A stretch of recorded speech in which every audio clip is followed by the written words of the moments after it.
Imagine that the way your mind works has been quietly sabotaging you since the day you were born. Not because you are lazy, not because you are doomed, but because the world has trained you to think like a servant, not a sovereign. Machiavelli warned that most men are slaves to custom. They inherit habits of thought that keep them obedient and predictable. You have been told to follow rules, to wait, to defend instead of attack. That conditioning wires you for poverty. To be rich, you must first dismantle that wiring and rebuild it for power.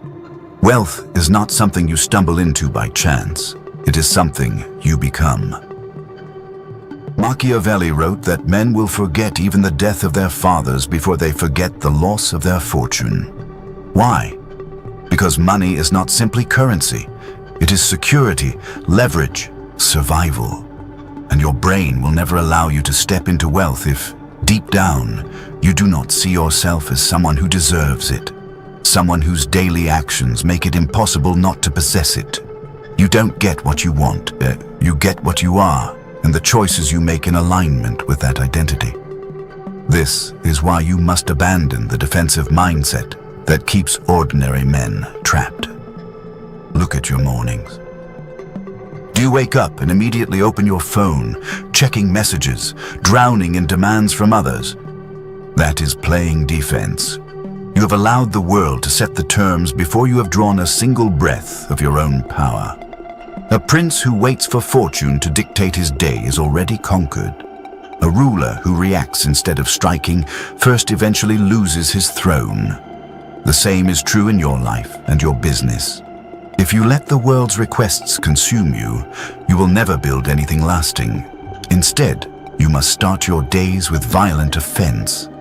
This does not mean chaos or recklessness.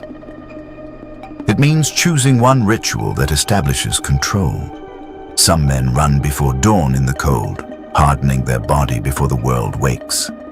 Others slam the phone face down and spend their first hour in creation rather than reaction, drafting strategy, making calls, setting terms. In my own rise, I chose one relentless discipline, a number of outreaches every single day, no matter how I felt. It was my private war against complacency, my proof that I ruled myself first. For you, the ritual can be a workout, a written plan, a series of calls, a negotiation attempt. What matters is that it is yours, that it is offensive, and that you never allow the day to begin without it. Think of the great captains who once commanded armies. They never waited to be struck first. They arranged their formations, set their siege engines, and forced the enemy to respond to them. In modern times, the elite who build empires do the same. They don't begin their mornings by answering to others. They impose their will. This single shift from defense to offense begins the rewiring of your brain. You no longer behave as a pawn waiting for orders. You move as the player who sets the board. But offense alone is not enough. What you do next determines whether your rewiring lasts or fades, because most men, even when they strike, sabotage themselves with hesitation. They want the perfect plan. They want certainty. They wait, and in waiting, they rot. The truth is far sharper, and it is the subject of our next step, how imperfect action, taken at speed, becomes the sword that cuts new pathways into your brain and your destiny. Machiavelli observed that it is better to act and repent than not to act and regret. That single sentence carries more weight than most entire books on success. The world is filled with men who wait for permission, who drown in their own thoughts, who convince themselves that if they just wait for the perfect moment, then fortune will arrive. But fortune never arrives. It passes them by, rewarding only those who dare to seize it, even at the risk of being wrong. Overthinking is the hidden poison that kills ambition. You've seen it. Men sitting with notebooks, drafting plans for years, yet never putting their skin in the game. They become philosophers of inaction, always analyzing but never moving. The truth is that an imperfect action taken today will advance you further than a flawless plan executed too late. Wealth does not wait for perfection. It responds to speed. In the brutal language of power, hesitation is death. Consider Julius Caesar standing before the Rubicon. He did not have every piece of intelligence nor certainty of victory. What he had was the recognition that if he delayed, he would lose everything. Crossing that river was a single act of irreversible offense, and it reshaped the world. He rewired not only his destiny, but the Roman state itself. In our time, you will face your own Rubicon moments. Those decisions where you have 70% of the facts, perhaps 80, but never all. The man who acts will advance. The man who waits will decay. Modern science now confirms what Machiavelli intuited about human nature. Every time you choose the harder path and act without hesitation, you create new neural circuits. Your brain becomes wired to see boldness as the default state. At first, it feels unnatural, even painful. But repeat it long enough and it becomes automatic. This is why I tell you, stop worshipping at the altar of thought and begin worshipping at the altar of action. It is action that forges identity. You will never think yourself into being a ruler. You must act your way into it. But action is not just about doing. It is about committing to rituals that force your hand. Choose one hard thing each day that you cannot escape. Perhaps it is a set number of cold calls, a daily negotiation, a piece of writing, a public move that leaves you no retreat. Each time you do it, you carve a new pathway. Each time you avoid it, you reinforce weakness. Which side of that line you fall on determines whether you build or whether you beg. Yet even as you move faster, you must recognize another hidden law of power. Everything in life is created twice, first in the mind, then in the world. The soldiers who marched with Alexander saw visions of conquest before they ever stepped onto the battlefield. Champions in every field rehearse their victories in the theater of their imagination before the first blow is struck. This is not mysticism, it is strategy. For how can you aim at a target you have never pictured? And here lies your next weapon, the ability to envision your success so vividly that when you step onto the stage, it feels inevitable. But be careful. Imagination without structure is nothing but daydream. To use vision as the elite use it, you must rehearse your triumph until it feels like memory. In the next part, I will show you how to construct this inner architecture of power and why courage, not capital, becomes the true currency of princes and entrepreneurs alike. Machiavelli taught that appearances are not illusions. They are weapons. Everything you build in the world is first rehearsed in the theater of your mind. The great commanders of history staged their victories in imagination long before their banners flew in the wind. A prince rehearses triumph not because he is arrogant, but because he knows fortune favors those who arrive prepared. If you cannot picture your crown, you will never wear it. Consider the greatest athletes and generals. Before the battle or the fight, they run the outcome again and again in their minds. A Renaissance duke might commission a painting of himself victorious before he ever marched his troops. To his enemies, it looked like vanity.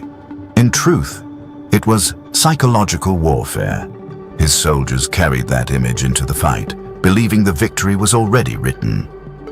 Today, world champions do the same. A fighter visualizes lifting 2 belts before the crowd ever roars. To outsiders, it looks like arrogance, but to those who understand power, it is rehearsal. Reality bends to the one who has already lived it. Now, contrast this with the operating system of poverty. Most men wait for permission. They believe money is the gatekeeper, that wealth can only be made by those who already hold it. This lie is one of society's cruelest chains. Machiavelli would laugh at it. He knew courage, not capital, is the seed of every conquest. When a ruler lacked gold, he compensated with fire. When an entrepreneur has no resources, his only weapon is boldness. The first currency of power is not money. It is the audacity to act when others would retreat. Look at the founders who began with nothing but an idea and relentless energy. They were told no 100 times, laughed out of rooms, dismissed as fools. Yet their persistence carved a path. Or think of the obscure princes who seized cities not through wealth, but through daring stratagems, convincing soldiers to follow them on courage alone. History rewards those who show up with fire when the world expects them to bow. Talent matters less than effort. This is another law that weak men ignore. The gifted often rely on their gifts, while the determined outwork them into obscurity. Your only true mirror is the pillow at night. When you lie down, ask, did I leave everything on the field today? Did I pour out my energy until nothing was left? If the answer is no, then you surrendered the one power you could fully control, your effort. But beware, even those who achieve begin to rot when they grow complacent. Complacency is a death sentence. Nations collapse when rulers believe their power is permanent. Marriages decay when partners assume love requires no tending. Businesses crumble when leaders stop innovating. Machiavelli warned, "Fortune is a woman, and if you wish to master her, you must strike her boldly." The bold are rewarded, the complacent are abandoned. This law spares no one. Whether in your wealth, your work, or your relationships, the moment you assume your position is secure, the decline has already begun. Now comes the final and most dangerous arena, the battle for the mind itself. A prince can have armies, wealth, and allies, but if he loses control of his own mind, he becomes a puppet to fear and comfort. In the next part, you will see how to weaponize your thoughts, surround yourself with mentors who may even be dead, and rewire your brain daily to ensure your sovereignty. This is where the true architecture of power is built. Machiavelli wrote, "The wise man does at once what the fool does finally." To rule your life as a prince rules his state, you must first learn to govern your own mind. Wealth, opportunity, and power mean nothing if you remain a servant to your fears, your distractions, and the small voices that tell you to wait.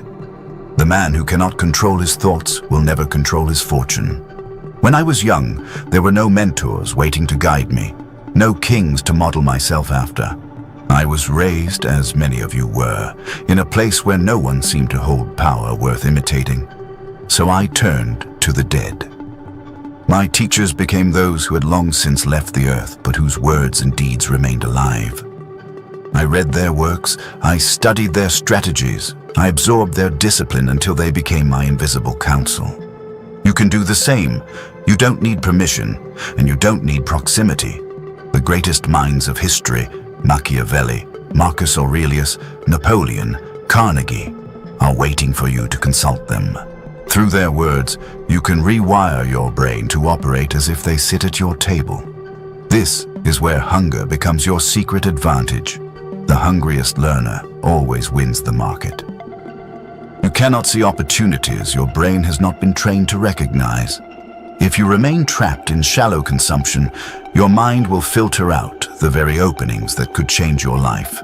But if you saturate yourself with higher ideas, deeper strategies, and richer patterns of thought, your brain rewires itself to detect fortune where others see nothing. Hunger and curiosity form the deadliest combination in business and in power. The prince who studies more than his rival, who learns faster and deeper, is the one who survives. And in every situation, you must learn to negotiate. This goes beyond contracts and money.